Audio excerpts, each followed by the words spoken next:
अल्हम्दुलिल्लाह नहमदुहु व नस्तईनुहु व नस्तगफिरुहु व नुमिनु बिही व नतवक्कलु अलैहि व नऊज़ु बिल्लाहि मिन शुरूरि अंफुसिना व मिन सय्यिआति अमालिना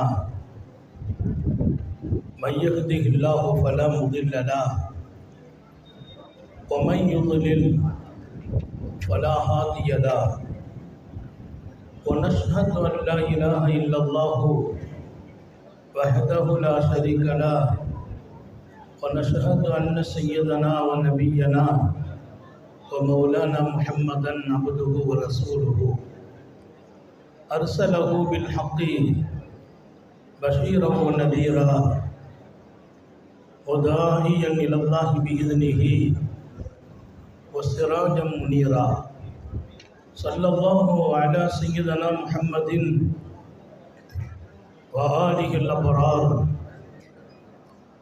व अस्हाबिहिल अख़यार व अज़वाजिहि तय्यिबात ताहिरात औसीकुम इबादल्लाह व इय्याया अव्वलन बितक़वल्लाहि अम्मा बाद फ़अऊज़ु बिल्लाहि मिनश शैतानिर रजीम बिस्मिल्लाहिर रहमानिर रहीम खुज़ मा आतैतुक व कुन मिनश शाकिरीन सदक़ल्लाहु मौलाना अज़ीम वक़ाल नबियुल्लाहि सय्यिदुल बशर मुहम्मदुर रसूलुल्लाह सल्लल्लाहु अलैहि वसल्लम ला तुकसिर हम्मक मा तुक़दिर यकून सदक़ नबियुल्लाह सल्लल्लाहु अलैहि वसल्लम எல்லாம் வல்ல அல்லாஹ்வின் அன்பும் மேலான கருணையும் நமக்கெல்லாம் வந்து சேரட்டுமாக. நமது உயிரினும் மேலான கண்மணி நபிகள் நாயகம் ஸல்லல்லாஹு அலைஹி வஸல்லம் அவர்களின் அன்பையும் ஷஃபாஅத்தையும் பெறுவதற்கு அல்லாஹ் நம் எல்லோருக்கும் தௌஃபீக் செய்வானாக. வல்ல ரஹ்மான் நமக்கும் நம்முடைய பெற்றோர், மனைவி, மக்கள், குடும்பத்தார் யாவருக்கும் உயிர் உள்ள வரையிலும் உடல் சுகத்தை நசீபாக்கி தருவானாக. மருத்துவமனை கஷ்டம், அதன் சிரமம், செலவுகளிலிருந்து நிரந்தரமான பாதுகாப்பை அல்லாஹ் நம் எல்லோருக்கும் கொடுத்தருள் புரிவானாக. வானம் பூமியினுடைய ஆபத்துகளை விட்டும், முசீபத்துகளை விட்டும், கெட்ட முடிவுகளை விட்டும் நம்மையும் நம் குடும்பத்தையும் பாதுகாத்து அருள் புரிவானாக. அவனுடைய படைப்புகளின் தீங்குகள் அனைத்திலிருந்தும் நம்மையும் நம் சமூகத்தையும் காத்தருள் புரிவானாக.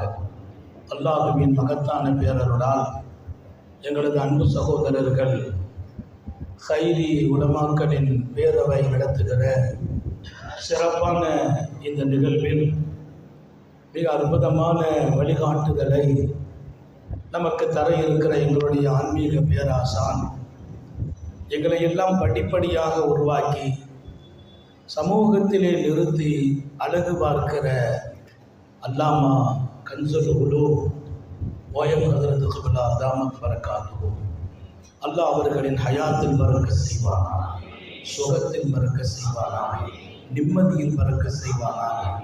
இன்னும் பன்னெடும் காலம் நம்மோடு நம்முடைய கண்குளிர்ச்சியாக ஆக்கி வைப்பானாக. இங்கே கைரிகள் என் தந்தை வழி சகோதரர்கள், என் தந்தை வழி சகோதரர்கள். ஹதரத் அவர்கள் எனக்கு ஆசான். என்னுடைய தாய் மதரசா நீடூர். தாய் வகையில் வித்தியாசப்படுகிறோம். நீங்கள் வீர சோழன் ஹைராத்துல் இஸ்லாம், ஆனால் அங்கும் உஸ்தாதாக, பேராசானாக சங்கை மிக்க ஹதரத் குப்லா. எனக்கும் உங்களுக்கும் தந்தை வழி உறவு. என் அன்பு சகோதரர்களாகவே நான் கைரிகளை பார்ப்பது. கைரிகள் பேரவை நடத்தும் நிகழ்வுகளில் பெரும்பாலும் கலக்கும் வாய்ப்பு 2 காரணம். ஒன்று உங்கள் மீது இருக்கும் மரியாதை, இன்னொன்று எங்களுடைய அல்லாமா ஹஸரத் கிப்லா தாமத் பரக்காத்துஹு. ஹைராத்துல் இஸ்லாமிலும் பல பட்டமளிப்பு விழாக்கள் ஹஸரத் அவர்கள் அழைத்த போது வந்தேன். ஒரு தடவை என்னுடைய சொந்த பட்டமளிப்பு விழா ஹஸரத் கூப்பிடும்போது மறுக்க முடியவில்லை. விஷயத்தை மட்டும் சொன்னேன். மதியம் 1 மணிக்கு ஊரில் இருக்கணும்னு. உங்களை நான் முதலில் பேச வைத்து அனுப்புவேன் என்றார்கள். ஆச்சரியம். எந்த பட்டமளிப்பு விழாவிலும் நான் அப்படி பேசவில்லை. துவக்க உரை இல்லை, வரவேற்புரை இல்லை. தலைமையானவுடன் முதலிலே நான் ஹைராத்துல் இஸ்லாமிலே பேசுகிறேன். 1 மணிக்கெல்லாம் ஊருக்கு போயிட்டேன். அதற்கு அவங்க சொன்ன மாதிரி மிகச்சிறந்த இதய துடிப்பில் அல்லாஹ் அவர்களை வைத்திருக்கிறான். இன்னும் 12 காலம் அந்த மகிழ்ச்சியான முகத்தை காண செய்வானாக. படைத்தவன் இருக்க பதற்றம் எதற்குங்கிற தலைப்பு ஹஸரத் தான் கொடுத்திருக்கிறான். இன்றைக்கு ஒரு நெருடலான காலம். குறிப்பாக இங்கே உலமாக்கள் இருப்பதாலும் சங்கை மிக்க சமூக நண்பர்கள், நிறைய பொதுமக்கள், அதுவும் இங்கே நம்முடைய ஐயம்பேட்டையின் தாய்மார்களும் சகோதரர்களும், இந்த தலைப்புக்கு எல்லோருமே பொருத்தம். இங்கே இருக்கிற பல பேர்கள் ஹஸரத்தினுடைய துஆவால் நம்மிடத்தில் பையத்தானவங்க தான் இங்கே பல பேர் வந்திருக்கிறார்கள். ஐயம்பேட்டையில் நூற்றுக்கணக்கான பெண்களும் பையத்தில் இருக்கிறீர்கள். படைத்தவன் இருக்கும்போது பதற்றம் தேவையில்லை. வாழ்க்கை என்பதை எப்போதுமே 3 அடிப்படையை நமக்குள்ளே தக்க வச்சுக்கிறோம். எந்த சூழலிலும் அந்த 3ஐயும் இழக்கவே கூடாது. அல்லாஹ் இருக்கிறான்கிற அந்த இடத்தில் நான் வாழ்வதற்கு, பதற்றம் இல்லாத வாழ்வை தொடர்வதற்கு அடிப்படை 3 நம்ம கூட இருக்கணும். ஒன்று, மகிழ்ச்சி என்பது என்னுடன் இருந்து கொண்டே இருக்கணும். மகிழ்ச்சியை மாத்திரம் நான் இழக்கக்கூடாது. வாழ்க்கை என்பது போராட்டம், பிரச்சனைகள், சோதனைகள், நெருடல்கள், நெருக்கடிகள் எல்லாம் வாழ்க்கையை தொடர்ந்து வந்து கொண்டே இருக்கும். ஒரே நிலையில் அல்லாஹ் யாரை வைத்து பார்த்தான்? சங்கடங்கள் இல்லாமல் நபிமார்களை கூட அவன் வாழ வைக்கவில்லை. சாலிஹீன்களை, வலிமார்களை, சூஃபிகளை கூட சோதனைகள் என்ற படிக்கட்டில் நடக்க வைத்து அழகு பார்த்தவன் அல்லாஹ். எனவே இங்கே வாழ்க்கையில் எல்லாம் வரும், வந்ததெல்லாம் தங்குவதில்லை. ஆழமாக இதயத்தில் பதிவு செய்ய, நெருக்கடிகள் வரும், தங்காது. சோதனைகள் வரும், நீடிக்காது. எல்லாம் வரும், எல்லாம் போகும். ஆனால் நாம் எப்போதும் மகிழ்ச்சியோடு வாழ்வது. எப்படி வாழ்வது? அதற்கான வழியையும் சேர்த்து சொல்வேன் தரப்பட்ட நேரத்தில். மகிழ்ச்சி நம்முடைய சொத்து, அது நபிமார்களின் சொத்து. ஸல்லல்லாஹு அலைஹி வஸல்லம் புன்னகை இல்லாமல் வாழ்ந்ததில்லை என்று இமாம் புகாரியே எழுதுவார். அனஸ் பின் மாலிக் ரலியல்லாஹு அன்ஹு 10 ஆண்டுகள் உமா நபி ஸல்லல்லாஹு அலைஹி வஸல்லத்தின் பணிவிடையில் இருப்பார்கள். மா ரஅய்துஹு இல்லா முத்தபஸ்ஸிமா. நான் ஒரு நாள் பார்த்தேன் நபியை, ஒரு முறையா பார்த்தேன், எத்தனையோ 1000 முறை பெருமானார் ஸல்லல்லாஹு அலைஹி வஸல்லத்தின் முகத்தை பார்த்திருக்கிறேன். எத்தனை துன்பங்களில் கடந்து வந்தவர்கள், எத்தனை பிரச்சனைகள் நாளுக்கு நாள் கூடியது. ஒரு நாளும் புன்னகை இல்லாத முகம் நபி அவர்களுக்கு இருந்ததில்லை. அல்லாஹ் நமக்கெல்லாம் நசீபாக்குவானாக. ஜரீர் பின் அப்துல்லாஹில் பிஜ்லி சொல்வார், நான் சர்க்காரை ஆலம் ஸல்லல்லாஹு அலைஹி வஸல்லத்தை கொண்டு ஈமான் கொண்ட பின்னால் அவர்களை நான் பார்க்க வந்த காலங்கள் என்ன முடியும், அத்தனை காலங்களிலும் 0 ஒன்றுதான். அவர் சொல்றார், 0 ஒன்றுதான். எது? அவர்களை ரொம்ப சோகமாக, சிரிப்பு இல்லாமல் நான் பார்த்ததில்லை. அல்லாஹ் அந்த முகத்தை நம்ம எல்லாருக்கும் நசீபாக்குவானா. ஜரீர் பின் அப்துல்லா, அன்னலாரில் நான் கண்ட 0.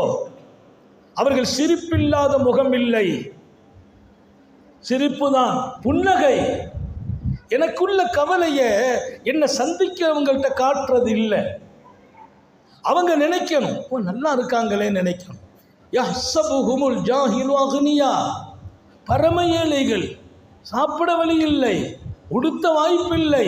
அவர்களை பார்க்கிறவங்க பெரிய பணக்காரங்களா இருப்பார்களோ என்னும் அளவிற்கு சஹாபிகளின் வாழ்க்கை இருப்பதை குர்ஆன் சொல்கிறதா இல்லையா? அப்படியானால் கஷ்டத்தை சமூகத்தில் காட்டவில்லை, மகிழ்ச்சியாகவே தங்களை காட்டி நடமாடினார்கள் என்று அல்லாஹ் பெருமிதப்படுகிறான். அல்லாஹ்வுக்கு பிடிக்கிறமான செயல் ஒன்றுதான். யாரு நம்ம பார்த்தாலும் அல்லாஹ் இவங்களோட நல்லா நடக்கிறானே நினைக்கிற மாதிரி நான் நடக்கணும், அவன் நம்ம கூட நல்லா நடக்கிறான்னு 4 பேர் நினைக்கணும். அதில் என்னப்பா அவள் நிம்மதியாக இருக்கிறா, அவளுக்கு என்ன கவலை இல்லை அப்படின்னு ஒருத்தங்க நினைக்கிறாரு பாருங்க, அங்கே அல்லாஹ் என்னை பார்த்து சந்தோஷம் அடைகிறான். நான் ஏன் பதற வேண்டும்? இப்படி ஒரு ரப்பு இருக்கும்போது தக்க வைக்க வேண்டிய 3 அம்சங்கள்.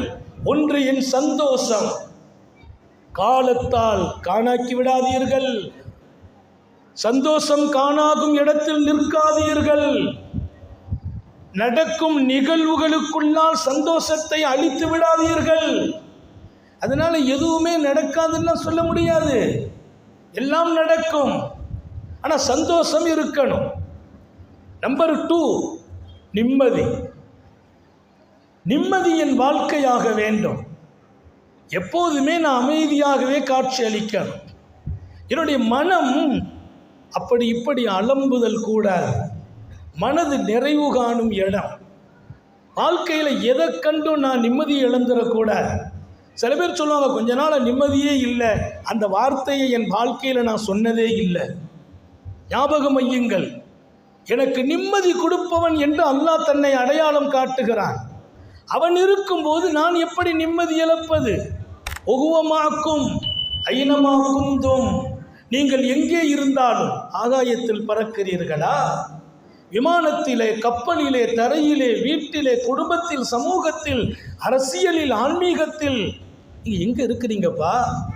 எங்கே இருந்தாலும் அவன் உங்களுடன், அவன் நம்மோடு இருக்கும்போது நிம்மதி ஏன் காணாமல் போகிறது? அவன் இருக்கும்போது நிம்மதி காணாக கூடாதல்லவா? அவன் இருக்கும் இடம்தானே நிம்மதி.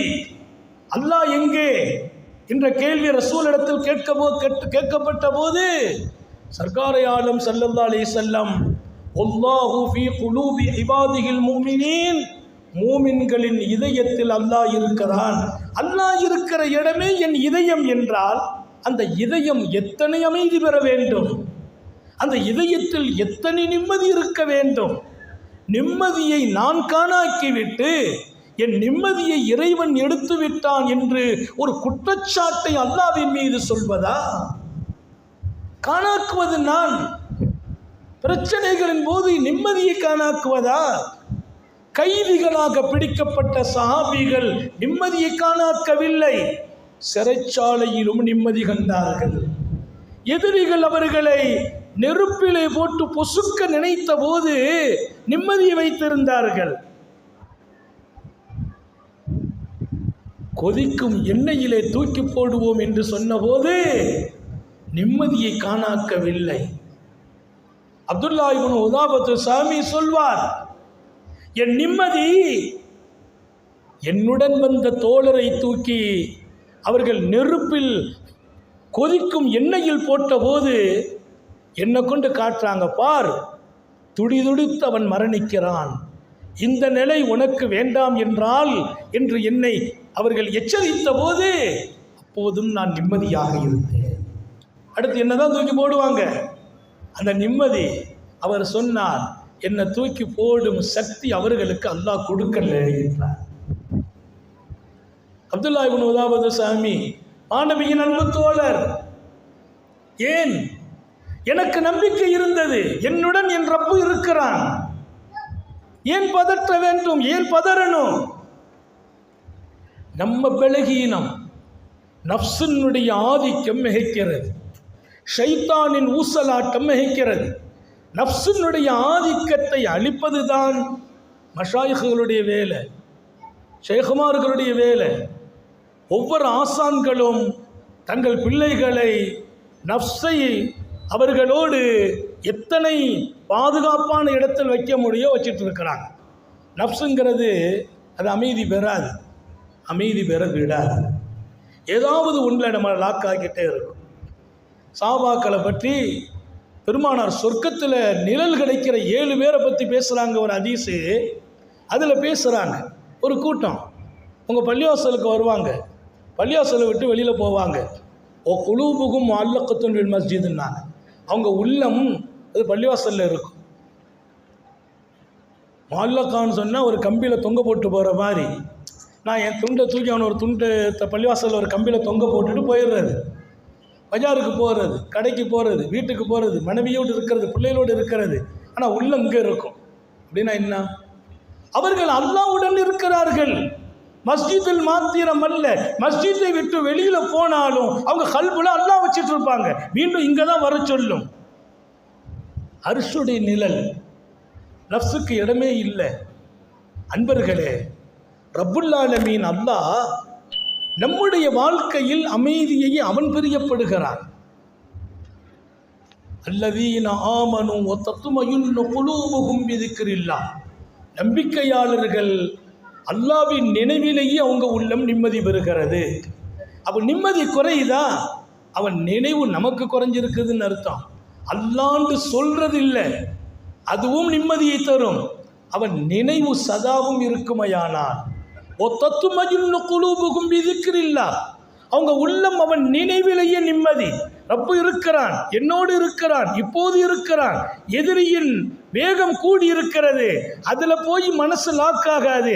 அவன் வேகம் கூடட்டும், அவன் முன்னற்றி ரோமம் யாரு கையில் இருக்குமோ அந்த ரப்பல்லவா என்னோடு இருக்கிறான், இப்போதும் என் உள்ளம் நிம்மதி பெறும். இன்னைக்கு கால சூழல் பல்வேறு மன உளைச்சல்களை கொடுக்கிறது. அதில் எல்லாம் நாம் ரிலாக்ஸாக இருக்கணும், அமைதியாக இருக்கணும். அதற்கான வழிதான் எப்போதும் மன அமைதியை காணாக்கி விடக்கூடாது. அல்லாஹ் தௌஃபீக் செய்வானாக. வாழ்க்கையில் நான் உயர்நிலை அடையணும், இலக்கு அடையணும், வெற்றி பெறணும், என் கொள்கையில் பிடிப்பாக இருக்கணும், சமூக பணிகளை அழகாக செய்யணும், மனைவி மக்களோடு ரொம்ப சிறப்பாக வாழணும், வாழ்வாதாரத்தை தேடுவதிலும் நான் ரொம்ப முனைப்பாக இருக்கணும். இது எல்லாம் கிடைக்கிறதுக்கு தான் இந்த 3 அடிப்படை. நல்லா ஞாபகம் வச்சுக்கோங்க. உங்களை துறவியாகி காட்டில் போய் உட்கார சொல்லுகிற பாதையை அல்லாவும் தரவில்லை, ரசூலும் தரவில்லை, எந்த சூபியும் ஷேகும் தரவில்லை. நல்லா இருக்கணும், நிறைய உழைக்கணும், சமூகத்தினுடைய நல்ல பணிகளில் வீர்கொண்டு செயல்படணும், குடும்பத்தில் அழகான வாழ்க்கை வாழணும், என் மனைவி என்னை கொண்டு நிறைவு காணணும், என் பிள்ளைகள் என்னால் திருப்தி பெறணும். இப்படி ஒரு கணவனுக்கு வாக்கப்பட்டுட்டோமேன்னு என் மனைவி நினைக்கணும். தாய்மார்களுக்கு சொல்லுகிறேன், இப்படி ஒரு கணவன் கிடைத்து விட்டாரே என்று நீங்கள் நினைக்கணும். அப்போ நாம் 2 பேரும் அப்படி ஒரு அழகான வாழ்க்கையை வளமாக்குவதில், பொருளாதாரத்தை சீராக்குவதில், சமூகத்தை பண்படுத்துவதில், என் வணக்க வழிபாடுகளை அல்லாவும் ரசூலும் பிரியப்படுகிற மாதிரி அமைத்துக் கொள்வதில் நான் ஜெயிக்கணும்.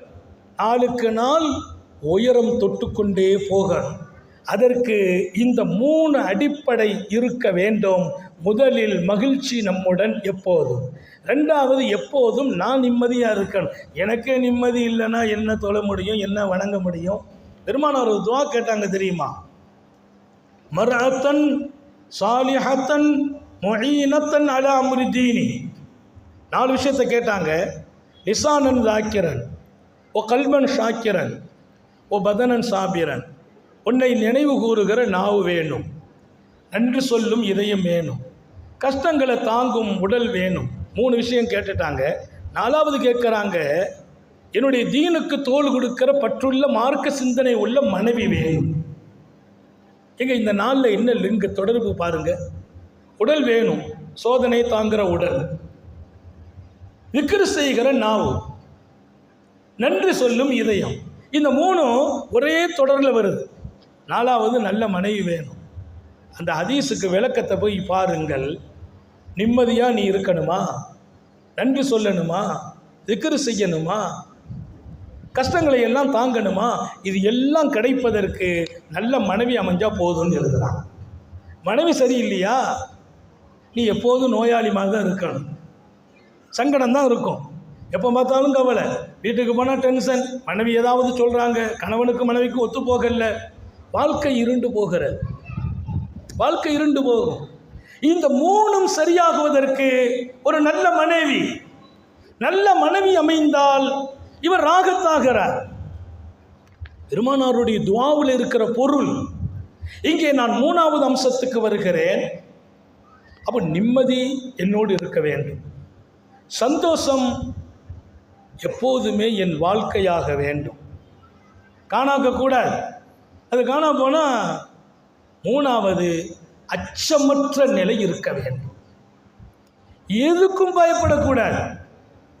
அச்சம் வருமா, நம்ம 0 ஆகிடுவோம், காரியம் நடக்காது, ஹிதுமத்து நடக்காது, லாக் ஆகிடுவோம், சந்தோஷமாலாம் வாழ முடியாது. ஏதாவது ஒரு பயம். இன்னைக்கு நாட்டு சூழல் பயத்திலேயே நாம் இருக்கிற நிலை உண்டாக்கி கொண்டிருக்கும். நம்ம பயப்படுறதில்லை. அல்லாஹ்வுடைய நேசர்களுக்கு அடையாளம் என்ன சொன்னான் தெரியுமா? லா ஹௌஃபுன் அலைஹிம், அவங்க பயப்பட மாட்டாங்க. பயப்படலையா, நீ அல்லாஹ்வுடைய நேசன். எதையும் நினைத்து பயம், நாளைக்கு நோயை நினைச்சு பயம், வியாதியை நினைச்சு பயம், குடும்பத்தை நினைச்சு பயம், சமூகத்தை நினைச்சு பயம், நாட்டை நினைச்சு பயம், பொருளாதாரத்தை நினைச்சு பயம், கடனாளி ஆயிடுவோமோன்னு பயம். தேவையா? பயம் இருக்கவே கூடாது. அச்சமற்ற வாழ்க்கை நம்முடன் இருக்கணும். எப்போதுமே எதை நினைத்தும் பயம் வராத ஒரு வாழ்க்கை. ஏன்? அவன் நம்முடன். இந்த தலைப்பு தான் முக்கியம். படைத்தவன் இருக்கிறான், ஏன் பயம், ஏன் பதற்றம்? அவனுக்கு மீறி இன்னொரு சக்தி இல்லை. ஒஹுவ அலா குல்லி ஷைஇன் கதீர். சக்தி பெற்றதாக எதையெல்லாம் நினைப்பீர்களோ அந்த சக்திக்கு மேல் உள்ள சக்தி அல்லாஹ்வுடைய சக்தி. அலா குல்லி ஷைஇன் கதீர்ங்கறான். எதெல்லாம் சக்தி உள்ள பொருள், அந்த சக்திக்கு மேல ஒரு சக்தி அல்லாஹ்வுடைய சக்தி. நீங்க எதை பயப்பட போறீங்க? எது நம்ம என்ன பண்ணும்? ஒன்றும் பண்ணாது. இந்த 3 அம்சங்களும் வாழ்க்கையாக்கி நாம் இருக்கிற போது நம்முடைய சமூக பணியில் இறங்கலாம். இதை 3ஐயும் உண்டாக்கியங்க. இன்ஷா அல்லாஹ் நம்ம அடுத்து போகிறது சமூக பணி. நம்முடைய காரியங்களை இந்த 3 எப்போதுமே இருக்கணும். இதை தக்க வைப்பதற்கு முதல் விஷயம், இதை தக்க வைக்கிற சில விஷயங்களை மட்டும், நேரம் ரொம்ப சுருக்கமானது, அந்த 10 நிமிஷம்னா அதில் பேசி முடிக்கணும், அரை மணி நேரம்னா அதில் முடிக்கணும். எல்லாவற்றுக்கும் மேலால் நமது இதயத்தை தூய்மைப்படுத்துகிற கன்சுல் உலூம் அல்லாமா தாமத் பரக்காத்தும் இருக்கிறார்கள், நிறைவாக பேசுவாங்க. இங்கே நான் தரப்பட்ட நேரம் அதற்குடைய துஆவுடைய ஆதரவில் தான் பேசுகிறோம். அவங்கள பொறுத்து அவங்க மாணவங்க நல்லா பேசுனா துஆ செய்வாங்க, சந்தோஷப்படுவாங்க. அப்படியெல்லாம் இன்னைக்கு ஒரு காலம், அப்படி ஆசிரியர்களும் குறைந்து போகிற காலம். அல்லாஹ் ஹதரத்தின் ஆயாத்தில் பறக்க செய்ய வேண்டும். இதை தக்க வைக்கிறதுக்கான வழி, முதல் விஷயம், வாழ்க்கையில் எப்போதும் இருப்பதில் மனதை பொருத்தமாக்கிக் கொள்ள. என்ன இருக்குது, எவ்வளோ கல்வி இருக்குது, எவ்வளோ பணம் இருக்குது, எவ்வளோ மதிப்பு இருக்குது, எவ்வளோ செல்வாக்கு இருக்குது, எப்படி மனைவி இருக்கிறாங்க, எப்படி பிள்ளைங்க இருக்கிறாங்க, சமூகம் எப்படி நம்மளை வச்சிருக்கு, அதில் நாம் நிறைவாகிறது. எது இல்லையோ அதை திரும்பி பார்க்கக்கூடாது. நல்ல ஞாபகம் வச்சுக்கோங்க. இருப்பதில் நிறைவு. இந்த 3 உங்களோடு இருக்கும். சந்தோஷம் காணாகாது, நிம்மதி போகாது, பயம் வராது. இருப்பதில் நிறைவு. இமாம் புகாரி எழுதுகிற ஒரு ஹதீஸ், வரல பிமா கஸம் அல்லாஹு லக். அல்லாஹ் உனக்கு எதை கொடுத்தான் அதை பொருந்திக்கொள். அல்லாஹ் சொன்னான், குதுமா ஆத்தைத்து, உனக்கு நான் என்னப்பா கொடுக்குறேன் எடுத்துக்கா. ஒக்குமின ஷாக்கிரீன், அதில் நீ நன்றியோடு உட்கார்ந்துக்கா. எவ்வளோ அருமையான வசனம். நான் கொடுத்ததை எடு, அதில் ஷாக்கிராயிடு. எப்போ மனுஷன் ஷாக்கிராகுவான் தெரியுமா? மத்தா யக்கூனு ஷாக்கிரான்னு கேள்வி கேட்கிறார். எப்போ நன்றி உடையவனாக இருப்பான்? அவனுக்கு கிடைச்சது திருப்தி அளிச்சுட்டா நன்றி உள்ளவனாக ஆகிடுவான். அல்லாஹ் சொல்கிறான், நான் கொடுத்தது தான் உனக்கு திருப்தி, உன் தகுதி அறிஞ்சு கொடுத்துருக்கிறேன், உனக்கு என்ன கொடுத்தேனோ அதை ஏற்றுக்கா, அதில் நன்றி உள்ளவனாக வாழு. இனி ஒலா தமுத்தன்ன ஐனை கைலா மாமத்தான் நபி அஸ்வாஜா, அவருக்கு கொடுத்தது கோடி கொடுத்துருக்கிறேன், இவருக்கு அதை விட கொஞ்சம் கூட, இவருக்கு அதை விட அலங்காரமான வீடு, அவருக்கு அலங்காரமான காரு, உன் கண் அங்கே கொண்டு போகாதங்கிறான். பெருமானாரை முன்னிறுத்தி நமக்கு சொன்ன பாடம். சர்க்காரை ஆலம் யாரையும் தன் பார்வையால் நீட்டி பார்க்கவில்லை, அவர்களை முகாத்தபு செய்கிறான் அல்லாஹ், முன்னிலைப்படுத்தி நமக்கு சொன்ன பாடம். உலகத்தில் நல்லா இருக்கிறவங்களை போய் பார்த்து பார்த்து நீ ஏக்கமடைய வேண்டாம், நீ நல்லா இருக்கிறாய் என்று நினைக்க வேண்டுமா? உனக்கு கிடைத்ததை ஏற்றுக்கொள், பொருந்திக்கொள், நன்றி உடையவனாக வாழு. அருமையான வாழ்க்கை. சஹாபாக்கள் இந்த வாழ்க்கையிலே பீருநடை போடுகிறார்கள். எது கிடைத்ததோ அதை ஏற்றுக்கொண்டாங்க, பொருந்தி கொண்டாங்க. பெருமானாருடைய தர்பாருக்கு சஹாபாக்கள் வரும்போதெல்லாம் நபி அவங்க கேட்பாங்க, கைஃபாஸ்பாஹத்தா, எப்படி இருக்கிறீங்க? யார் ரசூலல்லாஹ், அல்லாவின் நியாமத்துக்கு நன்றியுடையவர்களாக இருக்கிறோம். ஷாக்கிரல்லி நியமிஹி, அவன் செய்த உபகாரத்துக்கு நன்றி உள்ளவங்களாக இருக்கிறோம். அவர் யாரு தெரியுமா? அன்னைக்கு காலையில் சாப்பிடல, நேற்று இரவு சாப்பிடல, நேற்று மதியம் அவங்க வீட்டில் அடுப்பே எரியல. அவர் சொல்ற பதில், குந்து ஷாக்கிரல்லி நியமிஹி, அல்லாவுடைய நியாமத்துக்கு நன்றி உள்ளவனாக இருக்கிறேன். என்ன நியாமத்? ஒரு மிகப்பெரிய இறை நேசரை நான் பார்க்க வேண்டும் என்று ஒருவர் கேட்டால், ஒரு சூஃபி இடத்திலே வாங்கன்னு கூப்பிட்டு வர்றார். மிகப்பெரிய இறை நேசர் கூப்பிட்டு கொண்டு போனா எங்கேயோ ஒரு ஊருடைய எல்லையில் கொண்டு நிப்பாட்டி அங்கே ஒருத்தர் உட்கார்ந்து இருக்கிறார், அவருக்கு இடத்துல கொண்டு விடுறார். அவர் ஒரு அழகான ஆடை உடுக்கல்ல, எழுந்திருக்க கூட சக்தி இல்லை, அங்கே கொண்டு நிறுத்துகிறார். இவருக்கு ஒரே ஆச்சரியம், அழகான இறைநேசர் வாழ்க்கையை மிகச்சிறந்த இடத்தில் இருப்பார் என்று நினைச்சோம், இப்படி ஒரு ஆளை கொண்டு காட்டுகிறாரு.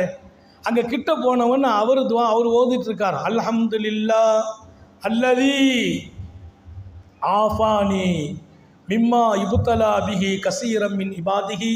தன் அடியார்களில் நிறைய பேர்களை எதை கொண்டு சோதிச்சானோ அதில் என்னை ஆரோக்கியமாக வச்சிருக்கிறானே, அவனுக்கு எல்லா புகழும். பிரமித்து போனார். கூட போனவர் சூஃபி காட்டி அந்த ஆளை பார்த்து, கண் பார்வை இல்லை, கை செயல்படல, காடு ஊனம். அவர் என்ன சொல்கிறார்? அல்ஹம்துலில்லாஹ், சர்வ புகழும் அல்லாஹ்விற்கு, நன்றி உடையவராக இருக்கிறார். குதுமா ஆத்தைத்து ஒக்கும் என ஷாக்கிரீன், நான் கொடுத்ததை எடுத்துக்கப்பா, நன்றி உள்ளவனா இரு. அப்படின்னு என்ன அர்த்தம்? இன்னும் வேணும், அது வேணும், அவனுக்கு இருக்குது, எனக்கு இல்லையே, அவர் நல்லா ஆயிட்டாரே. அது என்னுடைய அழகான வாழ்க்கைக்கு நீ சரியான ஆள் இல்லை. உன் சந்தோஷம் அங்கதான் காணாமல் போகும், நிம்மதி இழப்பாய். அவனை பார்த்து என்கிட்டே இருந்தா என்னைக்கு நிம்மதி கிடைக்கும்? உலகத்தில் பல்லாயிரம் மக்களை எதை கொண்டு சோதித்தானோ அதில் என்னை ஆரோக்கியமாக வைத்தவனுக்கே எல்லா புகழும். இவர் கேட்கிறார், உனக்கு என்னப்பா அல்லாஹ் கொடுத்தான்? கண்ணை எடுத்துட்டான், கால் நடக்க முடியல, கை ஊனம், இந்த நிலைமையில் உனக்கு என்ன கொடுத்தான்? அவர் சொன்னாரா, யா பத்தால், சத்தம் போடுறார், அல்லாஹ்வுடைய நாமத்தை புரியாமல் நடக்கக்கூடியவனே, உலகத்துக்காக வாழ்கிறவனே, பல அர்த்தம் இருக்குது. சொன்னார், உலகத்தில் நிறைய பேர் கிடைச்சதுக்கு நன்றி சொல்கிற நசீப் இல்லாமல் நடமாடுறான். எனக்கு அல்லாஹ் நன்றி சொல்லும் நாவையும் இதயத்தையும் கொடுத்தானே, இதை விட என்ன வேணும் என்று கேட்டார். கொடுத்ததற்கு நன்றி சொல்கிற நசீப் இல்லாமல் பல பேர் வாழ்கிறார்கள்.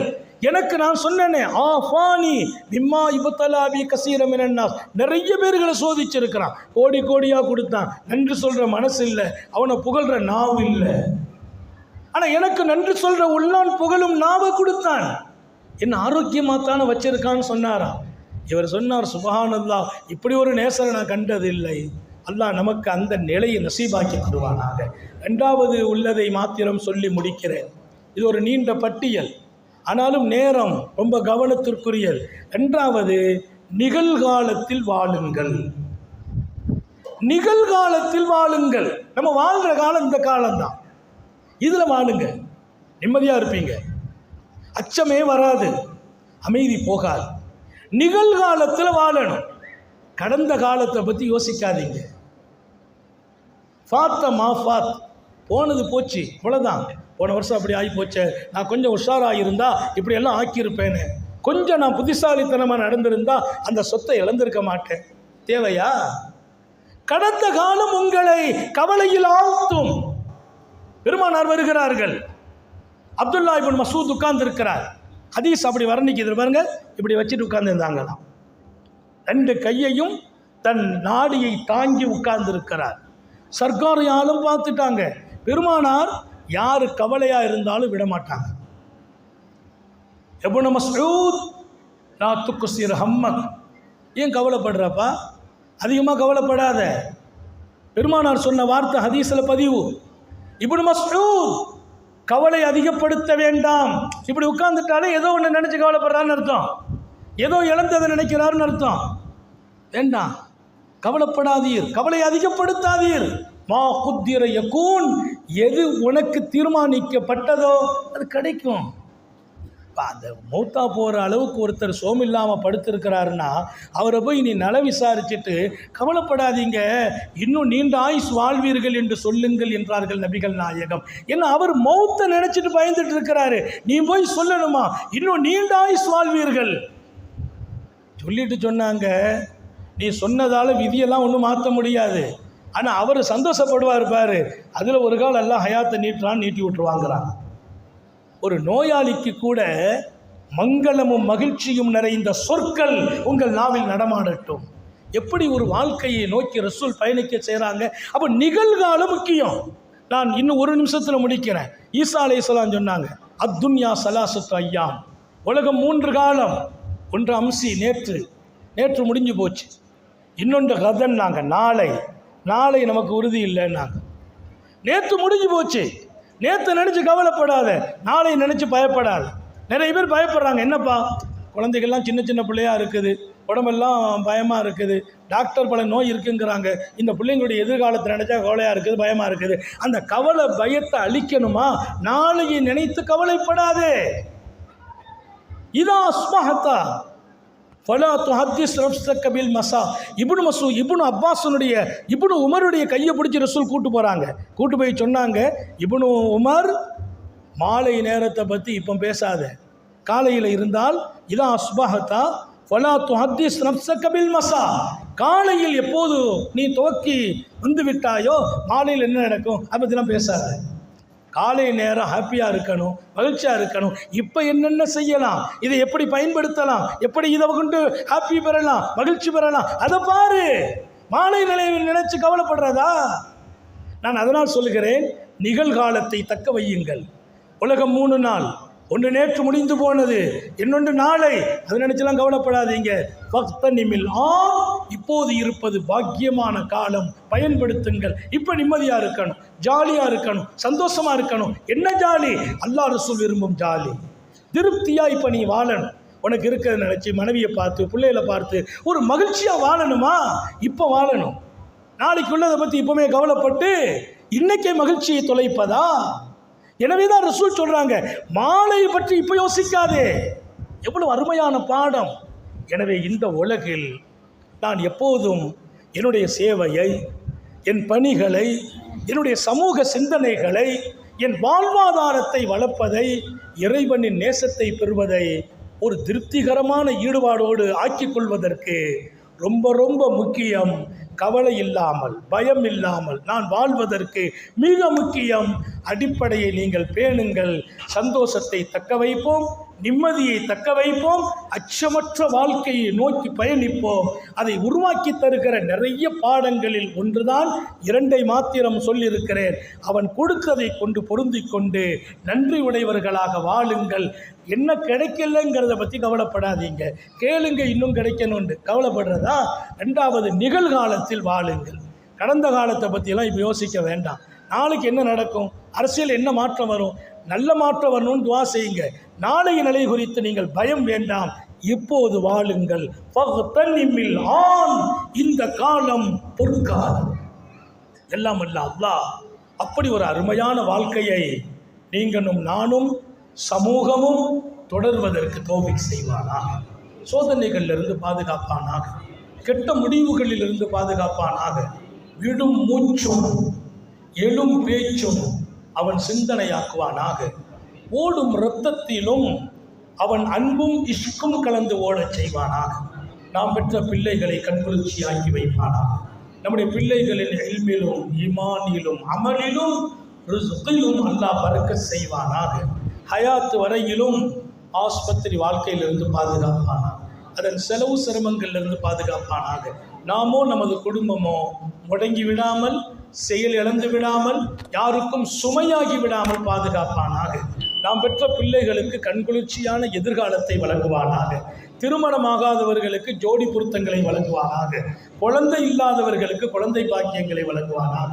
நீண்ட நெடிய நாட்கள் நோய் நொடிகள் இல்லாமல் உடல் ஆரோக்கியத்தோடு மன நிறைவோடு இன்பத்தோடு அல்லாஹுவை நின்று வணங்கி வழிபட்டு வாழும் நசீபையும் பாக்கியத்தையும் இல்லாமல் அல்லாஹ் உங்களுக்கும் எனக்கும், நம்மை ஈன்றெடுத்த தாய் தந்தையர்களுக்கும், நமது மனைவி மக்கள் உற்றார் உறவினர் யாவருக்கும் கொடுத்தருள் புரிவானாக.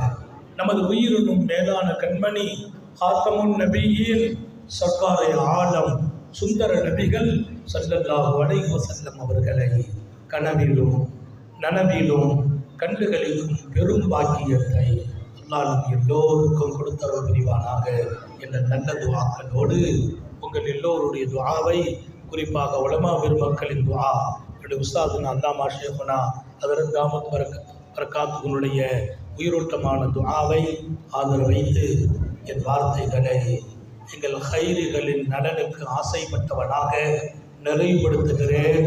ஆஹிரு தஅவானா அனில் ஹம்துலில்லாஹி ரப்பில் ஆலமீன். அஸ்ஸலாமு அலைக்கும் வரஹ்மத்துல்லாஹி வபரகாத்துஹு.